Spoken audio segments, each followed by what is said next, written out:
Hello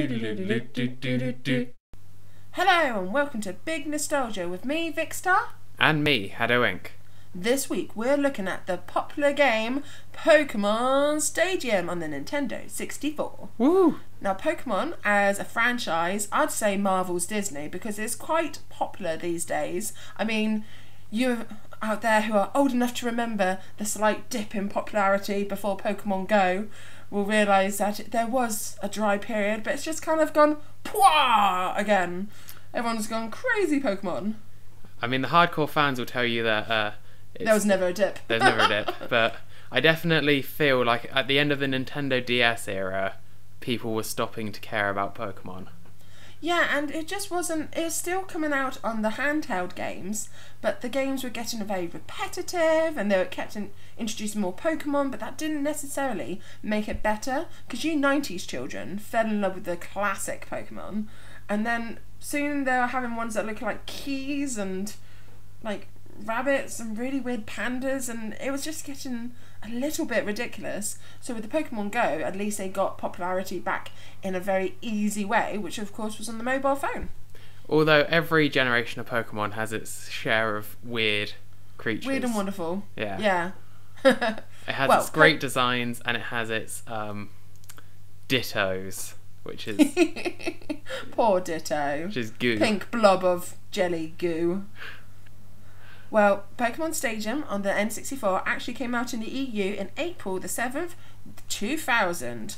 But it was quite interesting doing the development research on this game, because Pokemon Stadium was released in Japan 1st of August 1998. Now you will say to yourself, Vicky, why are you talking about this game? Well, Pocket Monsters, obviously, is just another name for Pokemon Stadium, and Japan brought out a game that was only in Japan, which was their Pokemon Stadium 1.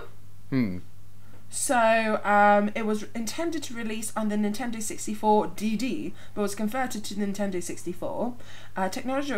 Technical limitations meant there was only 42 Pokemon in that game out of the 151 that existed at the time. Of course, now there's absolutely thousands of them. Satoru Iwata, who's now head of Nintendo, was Satoru Iwata. That's the one. Was the one who managed to get the battle system to work on the N64 version, which is pretty cool. And then it was converted by a guy called Shigeru Miyamoto. That setup was converted for all Pokemon games, what they created in the Nintendo 64 version, for the only version for the Japan version, if that makes sense. But of course in February 1999, there was an announcement of Pokemon 2 in Japan called Pokemon Festival 1999. But of course, when it was released to North America and Europe, it was known as our favourite game, Pokemon Stadium. Well, a favourite game. Huh. So yeah, it had a bit of a weird upbringing, a bit of a weird birth, being called something else. So in Japan, the very first Pokemon Stadium game is called Pocket Monsters Stadium. Then they released Pokemon Stadium as we know it as their Pokemon Stadium 2. And then their Pokemon Stadium 3 is actually Pokemon Stadium Gold and Silver, and our Pokemon Stadium 2. If that makes sense. I think so, yeah. It's very confusing. Basically, their number 2 is our number 1.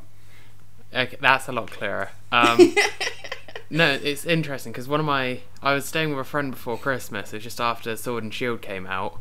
Yeah. And I was just playing on my Switch in handheld mode. And you went, "Oh, what are you playing?" I went, "Oh, just some Pocket Monsters." And you went, "What's that?" And he just didn't. He'd never made that connection in his head. I think a lot of people don't really think that Pokemon Stadium or Pokemon stands for anything. But Satoru Iwata, who he's used to work on the Pokemon games because it was his programming. That was why they were able to fit the region from the first Pokemon games into Gold and Silver. It was a version of code that he invented that compressed everything down enough that it could fit on a single. Cool guy. Yeah, he was a great guy in his time. Well, of course, that's the history of Pokemon Stadium. But as you fellow out there that are a fan of the game will know that Pokemon Stadium is a strategy video game developed and published by Nintendo for the Nintendo 64. And it was a revolutionary game because it was the first Pokemon game that showed Pokemon in a 3D spectrum, which is pretty cool. And you could actually link your Pokemon Stadium game to your Pokemon Game Boy games, Pokemon Red, Pokemon Blue and Pokemon Yellow, which I will go into in more detail either now or in a minute. We'll decide in a minute. We'll go into it now. Using the transfer pack accessory that was a bundle with the game, the players are able to view, organise, store, trade and battle their own Pokemon uploaded from Pokemon Red, Pokemon Blue and Pokemon Yellow, which at the time was a pretty cool add-on to a game. There wasn't many games out there that I remember having a multi-console ability. Yeah, no, because I remember we had that thing that went into the back of the N64 controller and you put the cartridge in it, and you could either you could actually play your game, not on the tiny little screen, but you could play it on your TV screen, or transfer Pokemon. It was awesome. And of course that made it a very popular game with collectors, because of course you would only have to find, if you found certain Pokemon in the handheld game, you could then upload them and use them in the 3D version. It was an awesome sort of element to the game. One of the main focuses of the game is the completion of the 4 Stadium Cups, each of which is a series of 3-on-3 Pokemon battles against the order of line-up opponents. Another battle mode called Gym Leader Castle allowed battles against 8 Kanto Gym Leaders and the Elite Four. And of course, other Pokemon Stadium features include one of my favourite parts of Pokemon Stadium is the mini games. Yep, that was the best part as a kid. It was the best part. It was awesome. We will go into that one more later. But it was awesome. It also included versatile battles, a Hall of Fame, syncage with the Game Boy printer, and of course the function with red, blue and yellow Pokemon on the Game Boy device. But if we're talking about gameplay, now as a kid I remember playing the versus and the mini games the most. Yes. I loved the versus games. Yeah, you could do a free battle, couldn't you? And you could just pick any team of 6 and go against each other. I think we did that far more than we did any of the cups or any of the other stuff. Well, in Stadium modes would be the different cups. There was Pika Cup, Petty Cup, Poker Cup and Prime Cup. Each having bloody names. Each having its own set of rules and restrictions. In the Poker and Prime Cups, 4 trophies may be earned, 1 for each level of difficulty, but in the Pika and Petty Cup, only awarded 1 trophy each. And after choosing a cup, you're able to decide on the party of 6 Pokemon, which may include available rental Pokemon and/or Pokemon imported from the Game Boy cartridge. And of course, it's your classic Pokemon game. I mean, if you like Pokemon, you get the gist. You have a Pokemon, it has abilities, you throw it out and you try and defeat the other guy. It's not that hard of a game to get around. It's a very easy concept. Yeah, it was turn-based. You stared each other down and then you took it in turns to attack each other. Yeah. And of course then you had the Gym Leader Castle, which I don't think we played that much because you had to use a save doodad for it. I think that was it. Is that it was one of those things. Got past the first one, I don't think. Well, it always, because I think whenever we did play it, even if we got past the first or second one, because it went in the order of the Kanto gym leaders, so there's Brock and then Misty, so Rock and then Water. But because it didn't save any of your progress, no one was going to deal with that in one sitting. No, so, and also we were the kids. Save ability bit. We were kids with kids' attention spans. Yeah, we wanted to fight each other and prove to and be like, nah, I beat you. But you're right, there are 8 Kanto gym leaders in the Game Boy games, followed by the Elite Four, and then finally the champion. But before battling the gym leaders, however, the player must defeat the 3 gym Pokemon trainers, and then of course your same sort of gameplay, etc., etc. Other features of the Pokemon staging game included a Game Boy Tower, the Victory Palace, Oak Slab, free battles, Battle Now, Gallery, and our favourite one, which I'm going to talk about now, is mini games. Oak's Lab was just settings, wasn't it? Yeah, it wasn't really much, but it's technically so I mentioned it. It was technically mini games. Right, name those mini games. Magikarp Jump. Yes. I might not get the correct names, but I know there's Clefairy Says. Yep. The one Harden. Rock Harden. Lickitung Eats Stuff. Sushi Go Round. Electric Boogaloo. Electric Charge Up. The one with the Voltorbs and the Pikachus, and you have to mash buttons. Oh yeah, where is it? No, I know the one you mean, so that's 5. Sand Shrew Dig. Yeah, dig. There's one where you throw Ekans on Diglets. Ekans Hoop Hurl, yes. The Drowsy one, which sucked. Snowball. You're missing one. And this is actually my favourite one you're missing. Rattata Run. Yeah! I love the Rattata Run. I was just like, I can definitely win this. You named all of them. You get a high 5. I'll add a sound effect. It will be really cool. We're in the same room. So cool. So yes, 9 mini games. All the ones that you mentioned. My personal favourite was Run Rattata Run, which has the players race against each other as Rattata on a treadmill that has walls which pop up through the race. The goal is to leap over the walls and not to knock into them. Which one was your favourite? I did like Rattata Run. There was something so mind-numbingly simple about the Magikarp one. I did like Clefairy Say as well. Yeah, the Clefairy Says. I like the Lickitung one actually. Yeah, the Sushi Go Round, where you control Lickitung to eat more expensive sushi than any other players. Yeah, no, as a kid I did not understand the rules. And you just ate any food, even though some of it poisoned you and made you feel poorly. Yeah, and made you lose points. I was just mashing B, just having a great time, just eating all that sushi. Mine. Nom, nom, nom. Yeah, I like Clefairy Says as well. I thought that was I've got to admit, I'm a big fan of Simon Says and the red, green, blue, yellow when you have to do the memory game. So I was just yeah, I can definitely remember this. Woo! But as you said, one of the least favourites was definitely the Snore Wars. You just had to not fall asleep. It was really annoying. Yeah, and the Clefairy one as well. If you got it wrong, didn't she hit you for each one you got wrong? Yeah, and then if you got hit too many times, then you'd be out. Yeah. Once or twice, I think.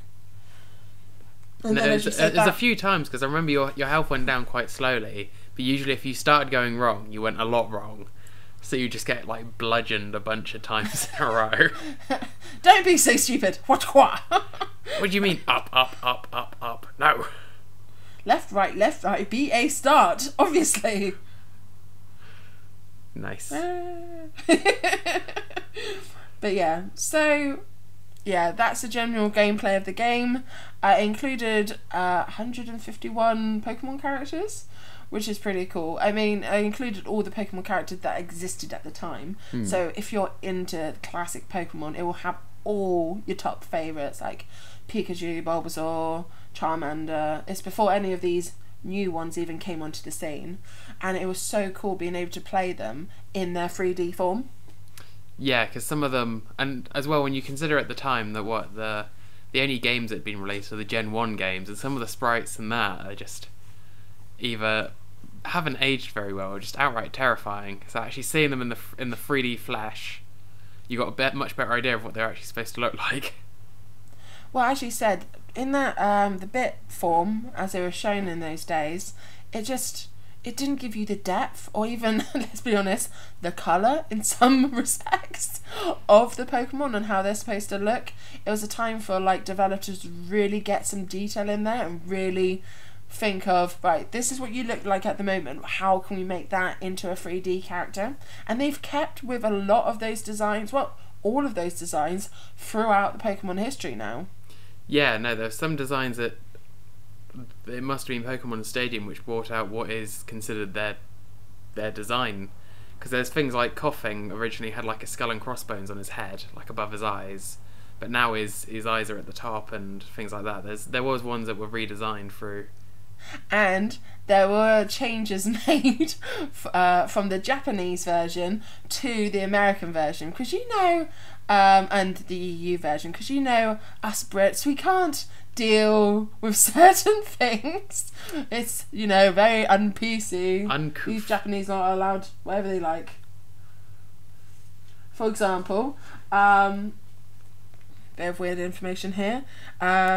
Nidoqueen's entry stance was altered from the Japanese version to the American version, because in the Japanese version it showed her cupping her breasts.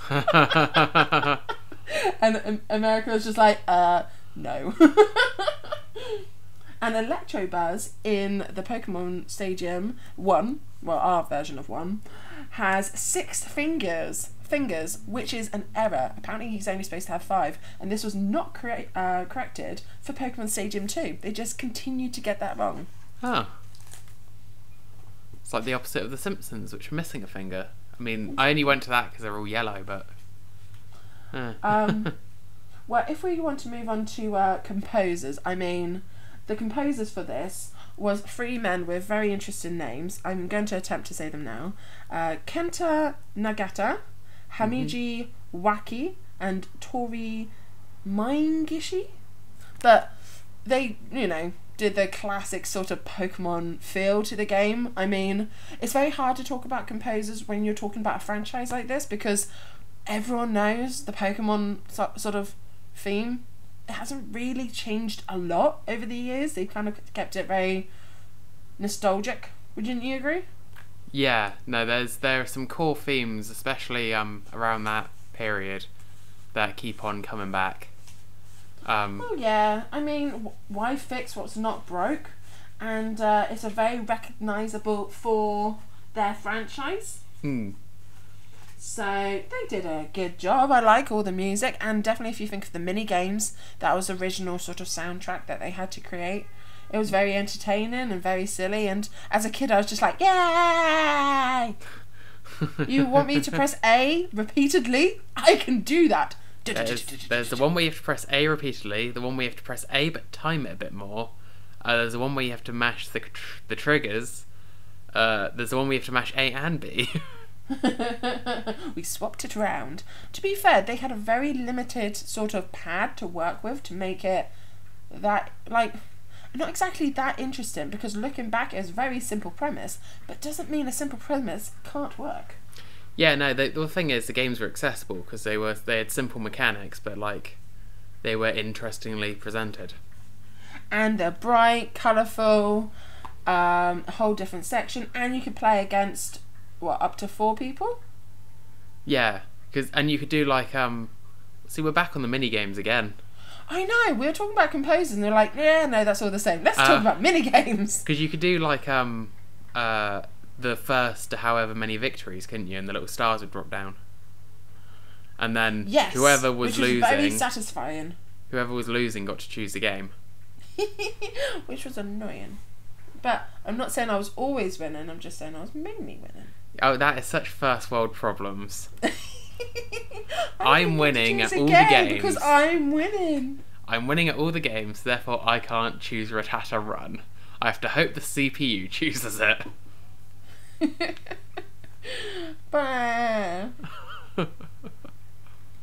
Well, did you want to know how well this did on copies? Yeah, I think that's kind of one of the points of the show. Pokemon Stadium went on to become one of Nintendo 64's best-selling titles, reaching 1 million copies sold before the end of 2000. So within the year, if you think it was released, which I definitely already said, it was released in April. Yeah, no, that's really good. In 8 months, it sold 1 million copies.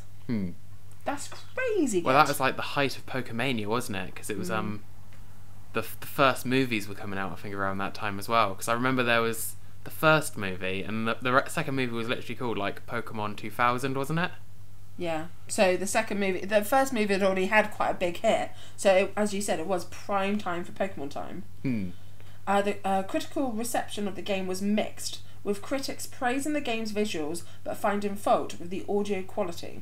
Which I suppose Nintendo 64 was still limited in certain ways. So, as we've discussed about games in the past, certain things were always sacrificed to make other things better. Yeah. So they couldn't just choose both. There was a sequel to Pokemon Stadium 2.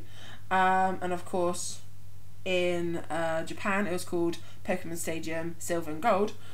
It was released in 2000 as well, and 2001 as a counterpart for the next generation handheld games, Pokemon Gold, Pokemon Silver, and Pokemon Crystal. Yeah, because at that point as well, you're getting quite close to the end of the N64's life, so Pokemon Stadium 2 must not have followed too long after number 1. Basically, in the same year, or nearly in the same year. They must have seen like nearly a million copies. Let's just make the second one. Yeah, so. No, it was I mean, it's not the first franchise Nintendo have done that with. They made about like 5 Mario parties within like 4 years. I suppose, yeah. So yeah, it was, as we've been talking about, it was a pretty popular game. Did you want to know some weird and wonderful facts? I've only got a few. Yeah, right. Well, I've told you one about the Nidoqueen and the Electrobuzz, but there was an unused animation of 2 Butterfrees holding a banner, and it was in the menu screen. So people believe that it may have been used to display the names of locations in the menu, and was decided it was too complicated because of the characters on the side, so it was erased. Yeah, that sounds quite complicated. Oh, this is just a Pokemon fact. Slowbro is the only Pokemon that can de-evolve. What? Yeah. So, do you remember the Slowbro character? It's a pink one. He's got is it the one the thing biting its tail?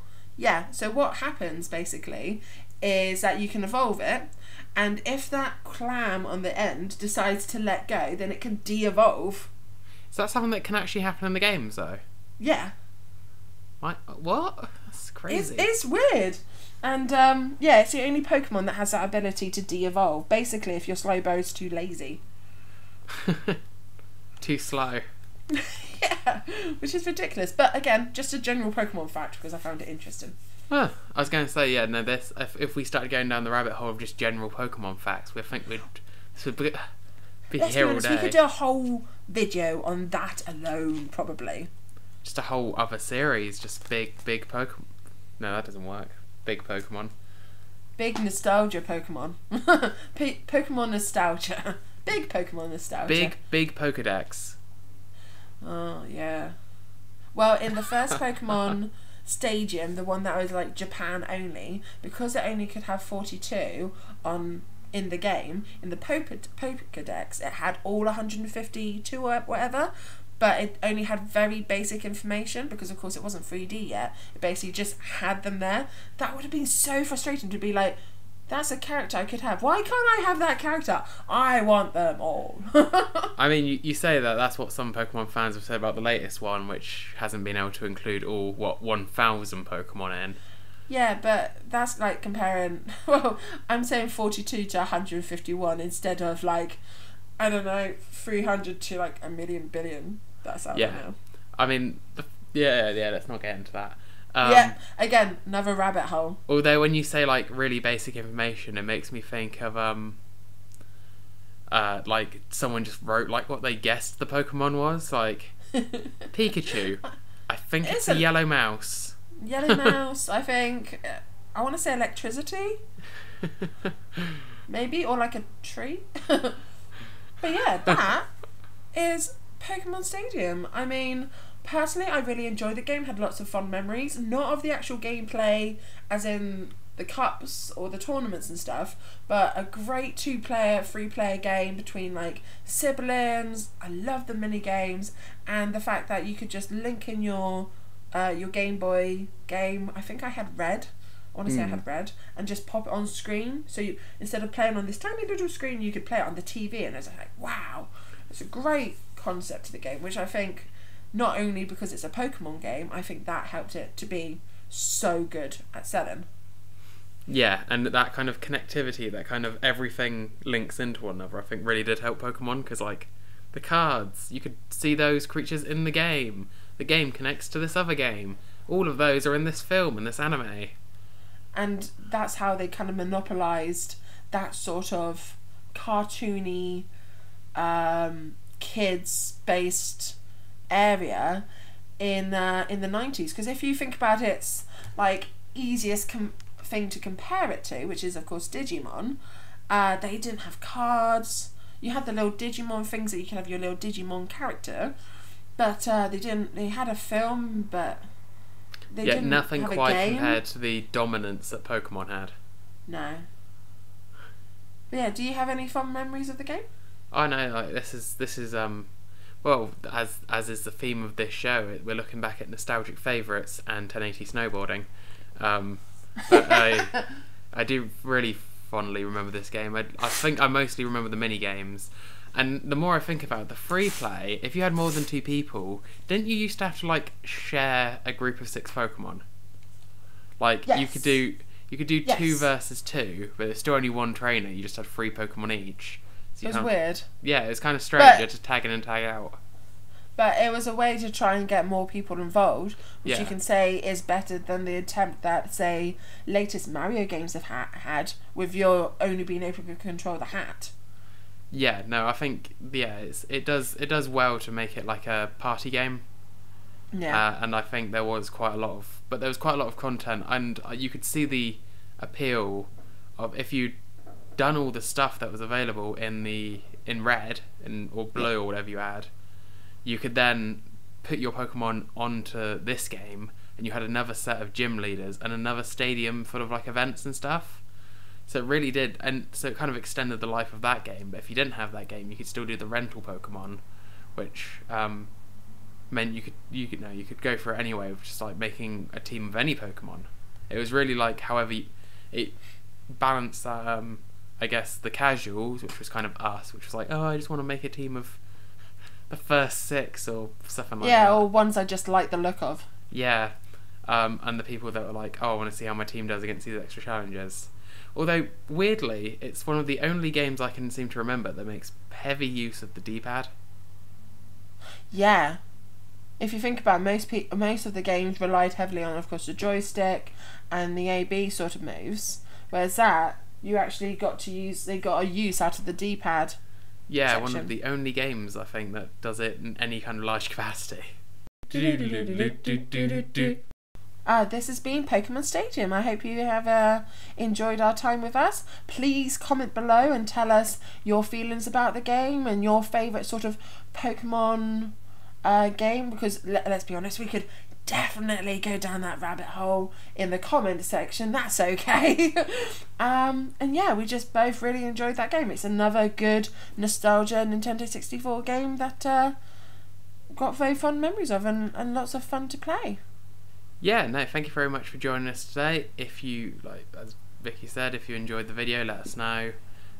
You can follow us on Twitter at abridgedbk for updates during the week on upcoming episodes. Next week we are back with another new episode of Big Nostalgia covering the game Yoshi's Story. So that's going to be then another game that I was going to say featured cartoons, but I think most of them do. So join us next week where we'll be going into the development and the details around that. But until then, I've been haddowinc. And I've been Vicstar. Check you out next time. Thanks very much. Bye. Oi. Bien. Do do do do do. Bien. Do do do do. Bien. Do do do do do do do do do do do do do do do. Big nostalgia. Yeah.